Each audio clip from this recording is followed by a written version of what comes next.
My name's Eleanor Jensen, and I teach drawing classes on campus. And I'm Dan Hernandez. I'm a professor of biology, and I teach classes in ecology and conservation.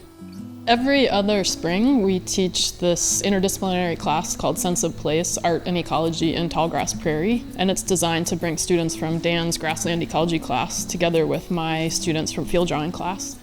The class focuses on integrating our ecological understanding with artistic representations of students' sense of place in this habitat. The Tallgrass Prairie is the historic ecosystem type in this area. It's also one of the most endangered ecosystems on the planet. Focusing on Tallgrass Prairie was a great way to integrate the amazing restored prairies that we have in the Carleton Arboretum and the remnant native prairie, McKnight Prairie, that exists just outside of town. All of the prairie that is in the lower Arb wasn't there in 1995, and it's been restored piece by piece over the last few decades.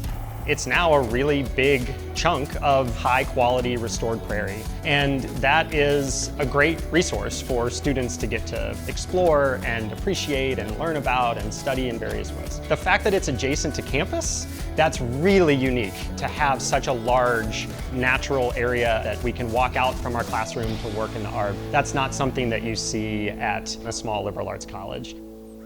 McKnight Prairie is amazing, mostly in that it still exists where it has for the last 10,000 years.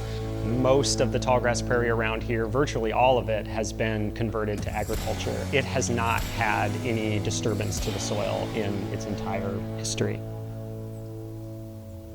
Year after year, we've had terrific groups of students that have been involved in the course and have brought their own ideas and their own perspectives, and also their own openness to the process of learning and being challenged.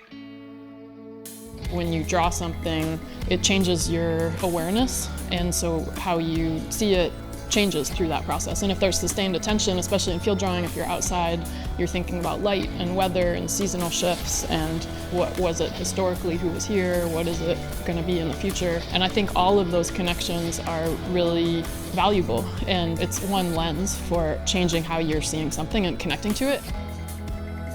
Students are coming to Carleton from so many different places, states and countries. How can you root down and learn about this spot in Minnesota? And that's the sense of place. And I think that students really appreciate that deeper dive and different ways that they can see and look at and understand and value where they are.